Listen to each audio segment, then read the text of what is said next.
I started from a place where I had nothing. No safety net, no guarantee, no clear path.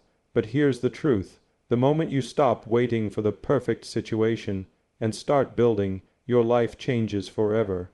Right now, some of you are broke, some of you feel like you're already too late, and some of you are completely lost. But those are not reasons to give up. They're the exact reasons you can win. Because when you're forced to think differently, you innovate. When you innovate, you create opportunities no one else sees. By the end of this speech, you'll have a roadmap you can start using today to make your first million. I'll show you how to build even if you have nothing, how to find resources when it feels like there are none, and how to turn every failure into momentum.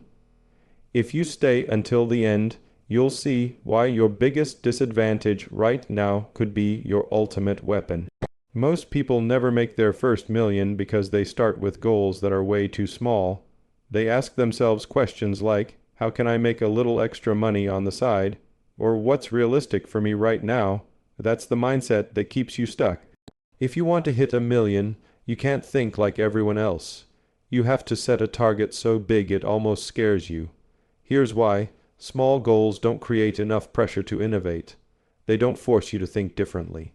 But when you set an unreasonable vision, one that feels beyond your current capacity, you push yourself into completely new territory. Suddenly, you start seeing possibilities you couldn't see before. You start asking better questions.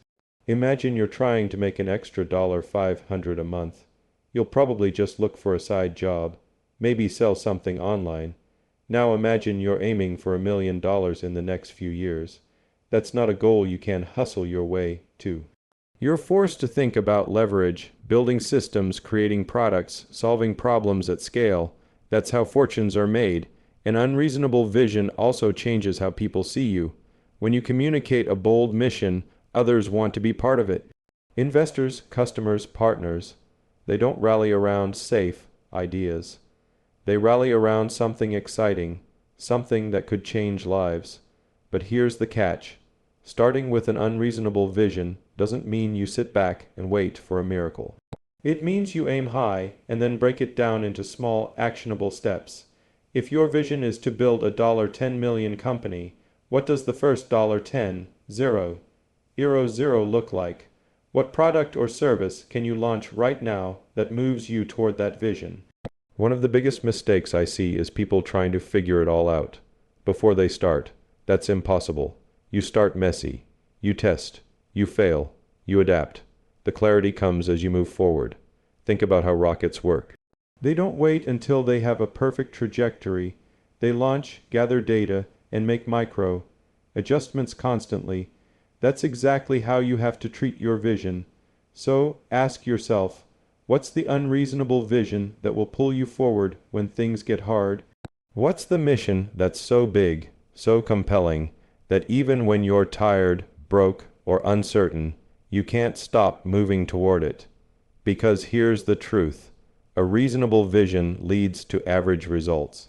An unreasonable vision forces you to become the kind of person who can make the impossible possible, and that's how you make your first million, not by playing small, but by going so big that the world can't ignore you.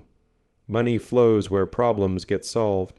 If you want to make your first million, you must stop thinking about what can I sell, and start thinking about what problem is so painful that people will pay anything to fix it. Here's the secret. The bigger the problem, the bigger the opportunity. Most people chase opportunities that are convenient for them rather than problems that are critical for others. They create products or services they think are cool, but nobody actually needs. That's why they struggle. The market doesn't reward effort, it rewards solutions. So how do you find a painful problem? Start listening. Listen to what people complain about. Pay attention to what frustrates them, what they're wasting time or money on, what's holding them back from something they desperately want. If you hear the same frustration over and over again, you've found an opportunity. Now, here's the mindset shift. Don't just solve a problem a little bit. Solve it completely. Obsess over it. Tear it apart. Make your solution so effective and so convenient that the competition becomes irrelevant. Look at the companies that became household names. They weren't the first to enter their markets. They were the ones who solved the problem in a way nobody else could. They obsessed over every detail, the user experience, the speed, the results, because they understood that solving the problem 10 times better than anyone else creates unstoppable momentum. But here's where people get stuck. They think they need a revolutionary idea. You don't, you just need to solve the problem better than the current options.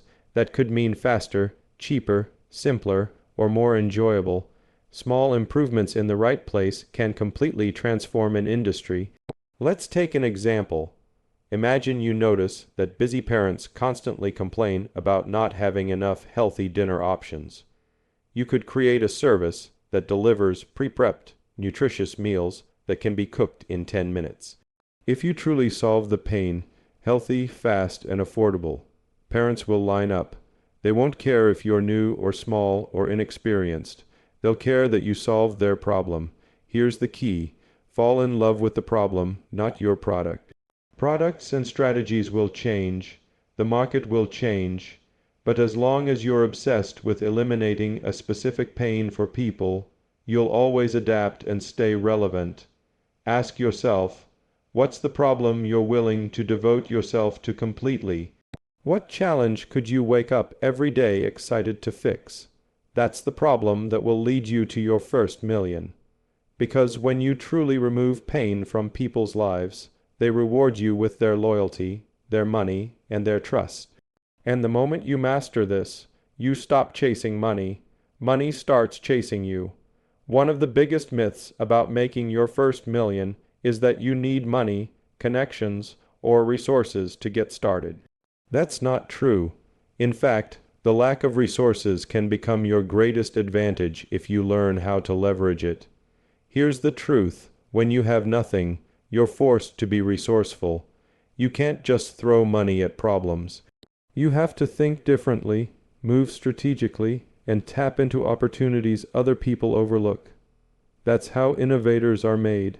Start by asking yourself, who already has what I need? You might not have money to build a product, but maybe a manufacturer is willing to partner with you because they believe in your idea. You might not have a big audience, but someone else does, and they're looking for great solutions to share with their community. This is called leveraging other people's resources, OPR, and it's one of the fastest ways to grow when you're starting from zero. Think in terms of partnerships, collaborations, and exchanges. What value can you bring to someone who already has the resources you need? Maybe you bring them customers, exposure, data, or even just a fresh perspective. Don't stop there. Learn to leverage other people's skills, OPS 2. If you're not a designer, find someone who is. If you're not great at sales, team up with someone who loves it. You don't have to be an expert at everything. Your job is to connect the pieces and build the machine. The same applies to platforms. You may not have a marketing budget, but you can create content that goes viral on social media. You may not own a physical store, but you can sell online through established marketplaces. Leverage the platforms that already have built-in traffic and credibility. Here's the mindset shift. Stop focusing on what you lack and start asking how you can multiply what you have. If you have time, use it to learn skills that others will pay for. If you have energy, use it to connect with people and build relationships. If you have nothing but an idea, pitch it until someone believes in it as much as you do. The world is full of people and organizations with underutilized resources.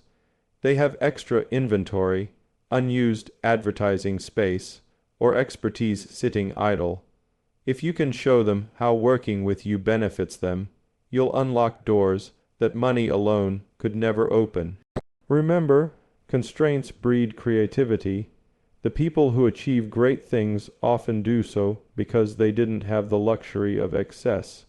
They had to find smarter ways to move forward. So, instead of saying, I can't because I don't have X, start saying, who can I work with to get X?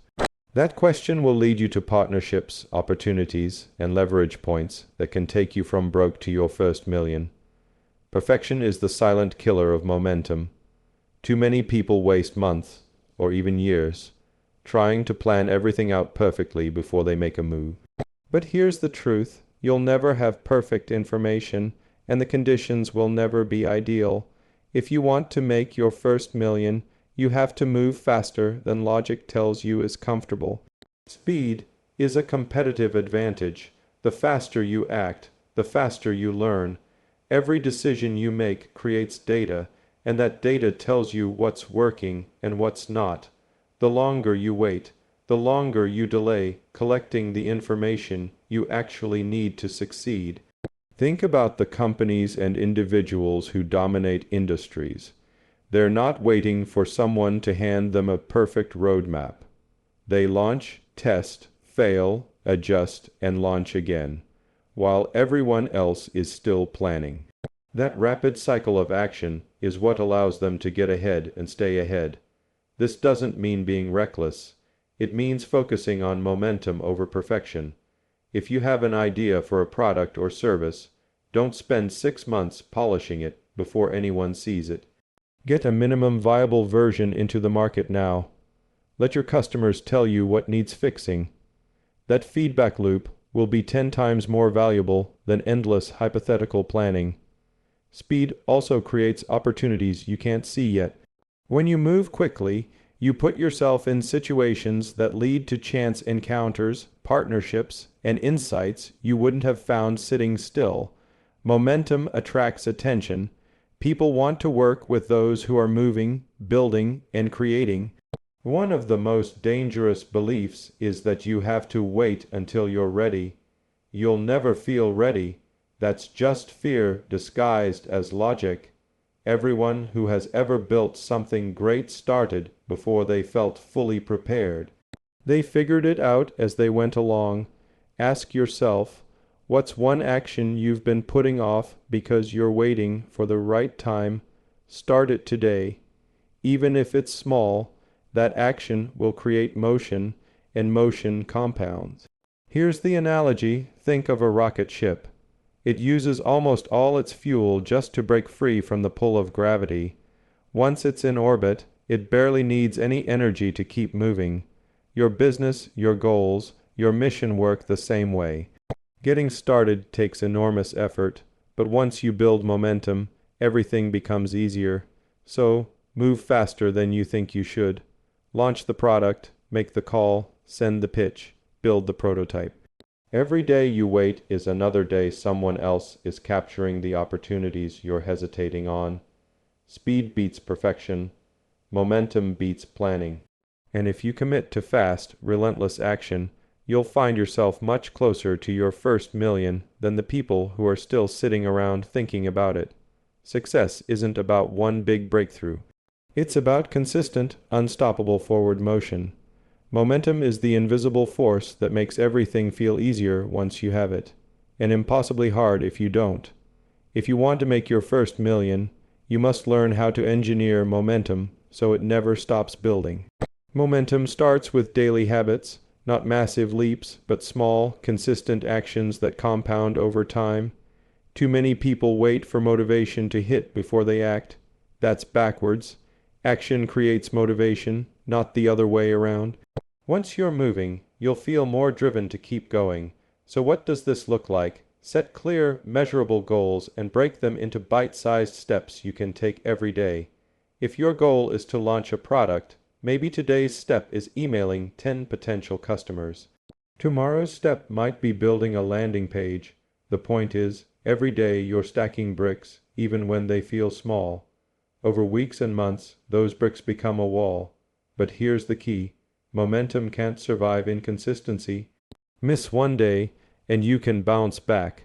Miss a week, and you're starting from scratch.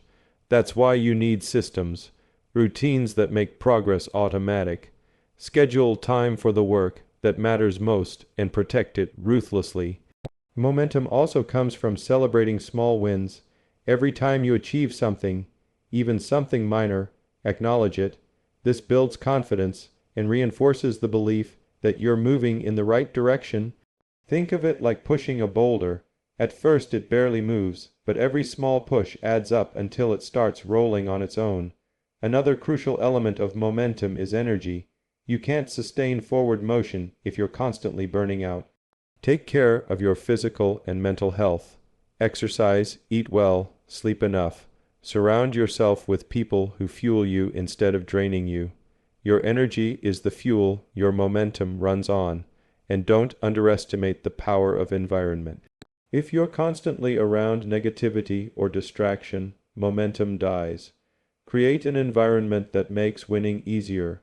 A workspace that inspires you, people who hold you accountable, tools and resources that simplify your efforts. Finally, momentum thrives when you eliminate friction. Identify the bottlenecks slowing you down and remove them. Are you wasting time on tasks you could delegate, automate them? Are you procrastinating because you're unclear on the next step? Break it down until it's stupidly simple. Remember this, momentum compounds. The progress you make today builds on the progress you made yesterday. At first, it feels like nothing is happening, but then you hit a tipping point where everything accelerates. Deals close faster. Opportunities find you. People want to be part of what you're building. So don't aim for perfect days. Aim for consistent days. Show up, even when it's inconvenient. Push forward, even when it's hard. Because once you engineer relentless momentum, it's almost impossible to stop you, and that's how million-dollar results are born. The fastest way to make your first million is to position yourself where the world is heading, not where it's already been. Most people chase trends after they've already exploded. By the time they get in, the market is crowded and the opportunity is gone. The winners are the ones who can spot the shift early and move before the masses. So how do you bet on the future? You learn to read the signals. The world is constantly changing. Technology, culture, consumer behavior, global markets. Pay attention to the patterns others ignore. Where are people starting to spend their time and money? What new problems are emerging because of these changes? What industries are becoming outdated? Here's an example. Years ago, people laughed at the idea of online. Only businesses or digital currencies. But those who studied the trends saw where things were headed and acted early. They built fortunes. The same principle applies today. The opportunities of the next decade are already in motion right now. You just have to recognize them. To do this, you must stay curious, read voraciously, follow industries outside your own, listen to people who are building at the edge of what's possible. The future doesn't show up with a flashing neon sign. It whispers, you have to be paying attention. Once you see where things are going, take a position, even if it feels uncomfortable. The biggest rewards come to those willing to take smart risks before there's social proof. Yes, you'll be misunderstood. Yes, people will tell you it's too early, too risky, too uncertain. That's the point. But here's the key. Betting on the future isn't about blind gambling. It's about stacking the odds in your favor. Look for areas where demand is inevitable. For example, renewable energy, artificial intelligence, decentralized technologies, healthcare innovation. These are industries that will only grow as the world evolves. And you don't always need to build the next groundbreaking invention. Sometimes the opportunity is in the supporting infrastructure. Think about the California gold rush. The people who made the most money weren't the miners. They were the ones selling the shovels, tools, and services miners needed. The same applies now. When a new industry is emerging, ask yourself, what do all the players in this space need to succeed? Finally, be willing to adapt fast. The future changes rapidly. What looked like a winning bet last year might need to pivot this year. Stay flexible, stay open, keep scanning for signals and adjusting your strategy. When you learn to see the world not as it is, but as it's becoming, you'll find opportunities everywhere. And when you act on those opportunities before anyone else, you'll create leverage so powerful it becomes almost impossible to fail. That's how you make your first million, not by following the crowd, but by building the future they'll eventually chase.